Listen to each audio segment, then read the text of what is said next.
मीरा भाईंदरच्या सर्व नागरिकांना माझं आव्हान आहे, पोलीस विभागातर्फे आव्हान आहे की आपण कुठलाही व्यक्ती कामाला ठेवताना त्याची शहानिशा करून घ्या. तो व्यक्ती बांगलादेशी, म्यानमार, पाकिस्तान किंवा इतर देशातला नायजेरियन नागरिकसुद्धा काही मिळून आलेले जे विनापरवानगी भारतामध्ये वास्तव्य करतात. तर अशा नागरिकांविरुद्ध आपण पासपोर्ट अधिनियम आहे, विजाचा अधिनियम आहे, याच्यानुसार कारवाई करत असतो. पण अशा लोकांना आश्रय देणे, त्यांना कागदपत्र बनवायला मदत करणे, त्यांना कामावर ठेवणे, ह्या गोष्टी करणंसुद्धा गुन्हा आहे.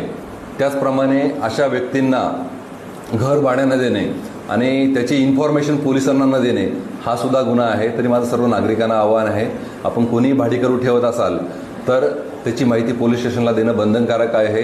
आणि खास करून विदेशी नागरिक असेल तर त्याच्याबाबत तात्काळ पोलीस स्टेशनला माहिती देणं